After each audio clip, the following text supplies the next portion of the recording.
Hola, un saludo para todos en este miércoles de repaso de nuestra catequesis.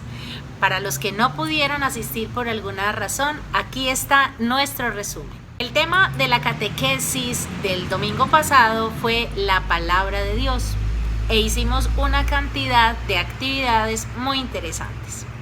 Cuando los chicos ingresaron al salón encontraron varios signos. Primero encontraron una palabra, una Biblia abierta.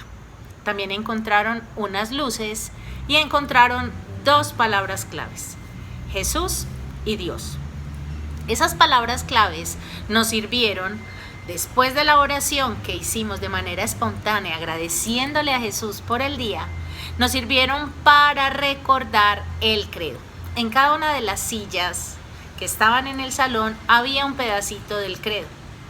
Y cada uno tenía la misión de ubicar esa palabra o esa oración a quien le correspondía, si a Jesús o a Dios.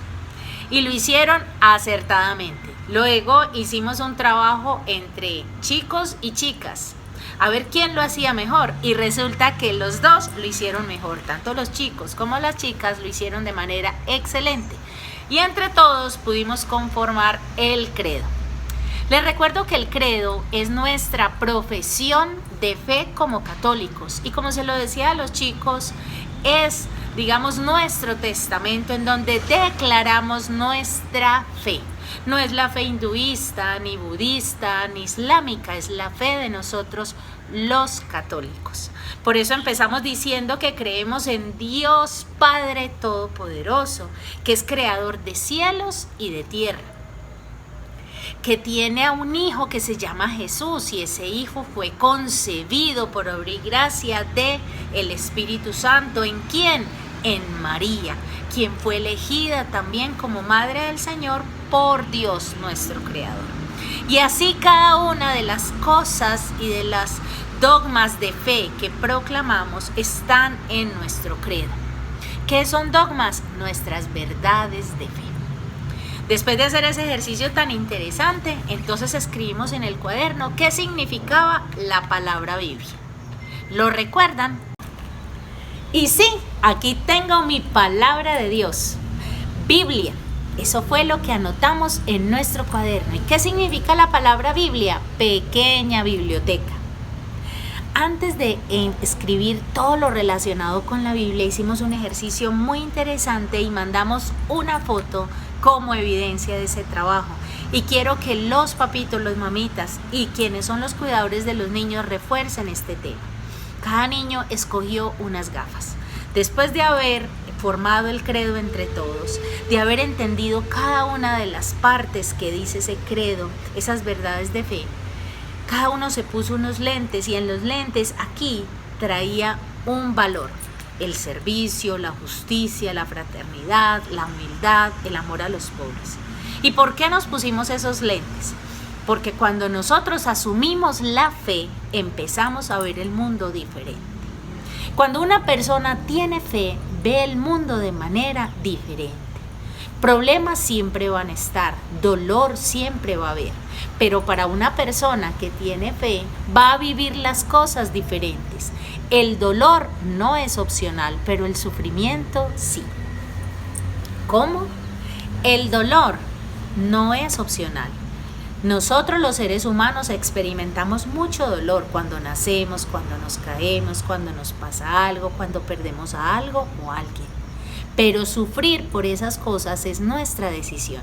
Cuando nos ponemos los lentes de la fe, de creer en Dios, entonces nosotros vemos los eventos y las situaciones dolorosas con otra perspectiva, las vemos con esperanza. Si nosotros seguimos el ejemplo de Jesús, ese que se proclama en el credo, entonces nosotros nos hacemos más amorosos con los pobres, más serviciales, más fraternos, somos más humildes, y eso fue lo que quisimos representar con esas gafas. Eran unas gafas de colores muy simpáticas y muy alegres.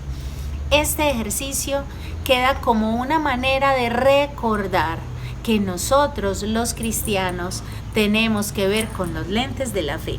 Ahí en el chat de los papás envié esta evidencia.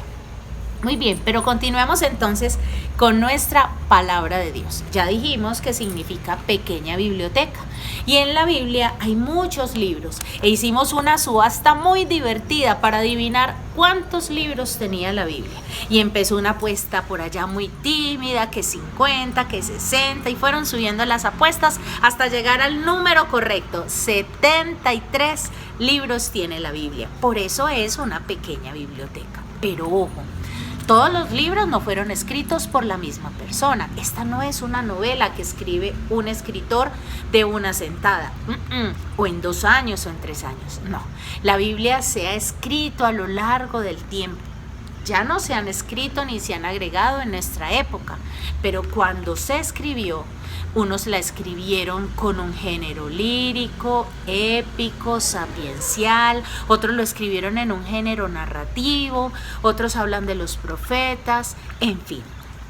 Cada uno de los libros fueron escritos por personajes diferentes y en épocas diferentes. Y adivinen qué, un dato muy adicional. En nuestro cuaderno partimos la mitad de nuestra hoja y colocamos Antiguo Testamento y Nuevo Testamento. Y resulta que habían unos niños muy pilosos en la catequesis que sabían qué significaba esto. Antiguo Testamento antes de Cristo, Nuevo Testamento después de Cristo. El Antiguo Testamento habla del pueblo de Israel y toda la historia de salvación y la relación del pueblo de Israel con Dios. Y el Nuevo Testamento, que inicia con Mateo, que es el primer evangelio, entonces nos narra toda la vida y obra pública de Jesús. Nacimiento, milagros, obras, muerte, resurrección. Y después están las cartas paulinas y las cartas católicas. Todo eso lo vamos a ver más adelante y ustedes con la pequeña consulta que les voy a hacer van a tener tiempo de meditar. Decíamos que este es nuestro libro sagrado. No es el libro sagrado ni de los hinduistas, ni de los budistas, ni de los islámicos. Es nuestro libro sagrado de nosotros, los cristianos católicos. ¿Y por qué decimos que somos cristianos católicos? Cristianos es una confesión que somos seguidores de Cristo y católicos que pertenecemos a la Iglesia Católica, y católica significa universal. Ustedes van a tener en este momento la tarea y el reto de buscar en estos libros la estructura. ¿Cuántos libros tiene el Antiguo Testamento? Dijimos 46 y 27 el Nuevo Testamento. Lo que ustedes van a hacer es buscar en las Sagradas Escrituras cómo están divididos. Está el Pentateuco y decir cuáles son los libros del Pentateuco, cuáles son los libros históricos, los proféticos, cuáles son los libros sapienciales. Y de esta manera ustedes se van a hacer una idea de los libros que conforman el Antiguo Testamento.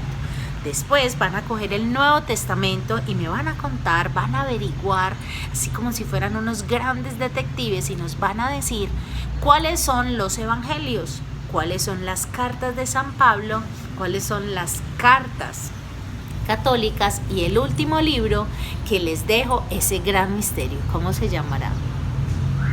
El primero se llama Génesis y les doy una pista, significa origen, y el último les queda de tarea. Entonces, el domingo que nos encontremos, vamos a reforzar los primeros 10 minutos este tema para darle clausura. Voy a revisar las consultas que ustedes traigan. ¿Por qué? Porque es la única manera que yo tengo para ir evaluando y valorando tu compromiso y también tu nivel de aprendizaje en este proceso formativo. Así que ánimo, no te dé pereza, es muy divertido. Cuanto más conozcamos la palabra, más conoceremos a Dios, más conoceremos a Jesús, y entre más conozcamos a Dios y a Jesús, más los amaremos. Que tengan un feliz resto de semana, que el Señor me los guarde, que la Virgen me los acompañe, y nos vemos el próximo domingo. Chao.